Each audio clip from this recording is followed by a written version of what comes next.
네, 참사 현장에 나가 있는 취재기자 연결하겠습니다. 김태현 기자, 불은 어떻게 난 건가요?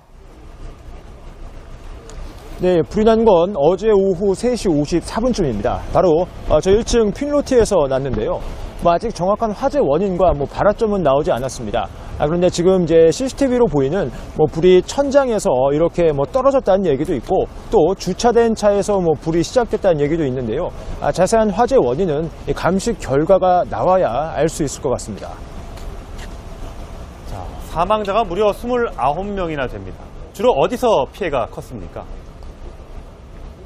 네, 건물은 8층 구조로 되어 있습니다. 바로 이 1층이 필로티 구조인데요. 1층에서 난 불과 연기와 유해가스가 1층 이 중앙 현관을 타고 건물 8층 전체로 빠르게 퍼져나갔습니다.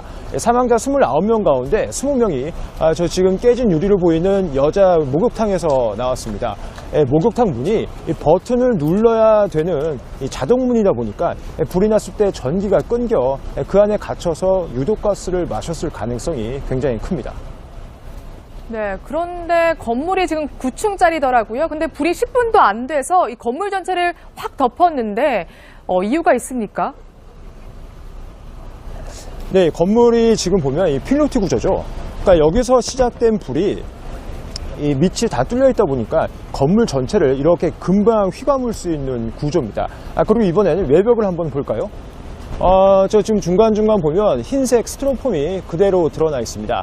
저게 어떤 공법이냐면 스티로폼 위에 시멘트를 살짝 바르는 이 드라이비트라는 공법입니다. 그러니까 이 스티로폼이 불이 워낙 잘 붙기도 하고 그렇기 때문에 유해가스도 굉장히 많이 나왔습니다. 자, 더 많은 사람을 구할 수 있었다고 하던데 소방관들이 현장에 가는 것부터가 어려웠다면서요?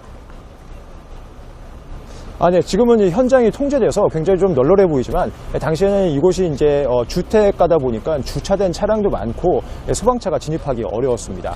또 이 건물 전체가 위로 갈수록 좁아지는 이 피라미드 구조다 보니까 굴절차가 그 경사를 맞추기도 굉장히 또 힘들었습니다. 또 이렇게 입김이 길게 나오는 추운 날씨도 악재였습니다.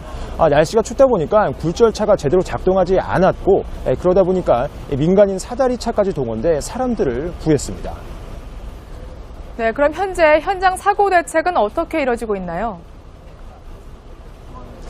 네, 현재까지 확인된 이 사망자 수는 29명입니다. 이 가운데 6명이 안타깝게도 아직 신원이 확인되지 않았습니다.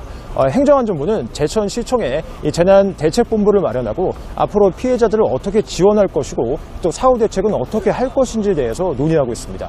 지금까지 충북 제천에서 채널A 뉴스 김태형입니다. 네, 유족들이 모여있는 병원도 한번 연결해 보겠습니다. 어젯밤 사망자와 부상자들이 나눠져서 이송이 됐다고 합니다. 네, 박건영 기자, 갑작스런 죽음에 장례식장도 유족들의 오열 소리로 가득 찼다면서요. 예, 사망자 29명 중 시신 14구가 안치된 제천 서울병원에 나와 있습니다. 이곳에선 밤새 유족들의 오열이 끊이지 않았었는데요. 유가족들은 장례식장을 차리는 문제부터 향후 유족 모임 구성까지 논의하고 있습니다. 이곳뿐 아니라 인근 병원에도 시신들이 나눠져 안치됐습니다. 명지병원에 있는 남성 한 명의 신원은 아직 확인되지 못했습니다. 안타까운 사연도 속속 들려오고 있습니다. 올해 대학에 합격한 손녀와 어머니, 할머니 이렇게 3대가 함께 사우나에 갔다가 변을 당하기도 했습니다. 제천 서울병원에 엄마와 손녀딸, 명지병원에는 할머니 시신이 나눠져 안치된 상태입니다. 유가족들은 한 곳에서 장례를 치를 수 있게 해달라며 울분을 토하기도 했습니다. 부상자 29명은 생명에 지장이 없는 것으로 알려졌습니다. 연기를 마신 일부 부상자들은 아직 기침을 하고 있습니다. 하지만 경미한 화상을 입은 부상자들도 화재로 인한 트라우마로 정신적 고통을 호소하고 있습니다. 부상자들은 병원 2곳에 나눠져 치료를 받고 있습니다. 지금까지 제천 서울병원에서 채널A 뉴스 박건영입니다. 네, 참사 현장에 나가 있는 취재기자 연결하겠습니다. 김태현 기자, 불은 어떻게 난 건가요?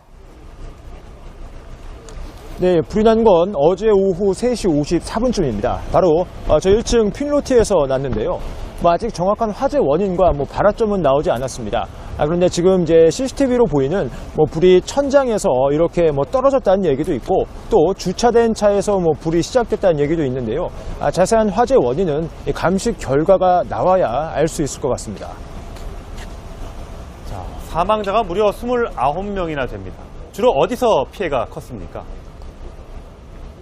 네, 건물은 이 8층구만 당시에는 이곳이 이제 주택가다 보니까 주차된 차량도 많고 소방차가 진입하기 어려웠습니다. 또 이 건물 전체가 위로 갈수록 좁아지는 이 피라미드 구조다 보니까 굴절차가 그 경사를 맞추기도 굉장히 또 힘들었습니다. 또 이렇게 입김이 길게 나오는 추운 날씨도 악재였습니다. 날씨가 춥다 보니까 굴절차가 제대로 작동하지 않았고 그러다 보니까 민간인 사다리차까지 동원돼 사람들을 구했습니다. 네, 그럼 현재 현장 사고 대책은 어떻게 이뤄지고 있나요? 네, 현재까지 확인된 이 사망자 수는 29명입니다. 이 가운데 6명이 안타깝게도 아직 신원이 확인되지 않았습니다.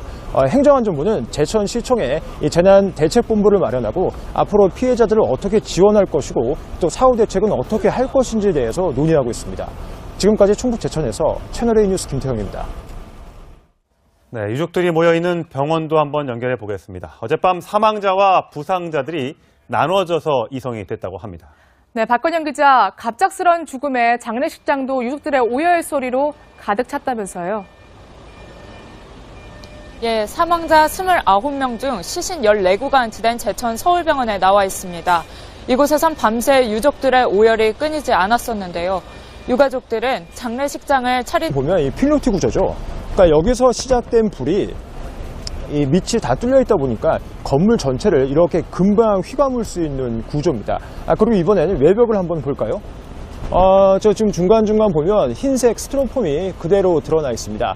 저게 어떤 공법이냐면 스티로폼 위에 시멘트를 살짝 바르는 이 드라이비트라는 공법입니다. 그러니까 이 스티로폼이 불이 워낙 잘 붙기도 하고 그렇기 때문에 유해가스도 굉장히 많이 나왔습니다. 자, 더 많은 사람을 구할 수 있었다고 하던데 소방관들이 현장에 가는 것부터가 어려웠다면서요. 네, 지금은 이 현장이 통제돼서 굉장히 좀 널널해 보이죠. 구조로 되어 있습니다. 바로 이 1층이 필로티 구조인데요. 1층에서 난 불과 연기와 유해가스가 1층 이 중앙 현관을 타고 건물 8층 전체로 빠르게 퍼져나갔습니다. 사망자 29명 가운데 20명이 저 지금 깨진 유리로 보이는 여자 목욕탕에서 나왔습니다. 목욕탕 문이 이 버튼을 눌러야 되는 이 자동문이다 보니까 불이 났을 때 전기가 끊겨 그 안에 갇혀서 유독가스를 마셨을 가능성이 굉장히 큽니다. 네, 그런데 건물이 지금 9층짜리더라고요. 근데 불이 10분도 안 돼서 이 건물 전체를 확 덮었는데 이유가 있습니까? 네, 건물이 지금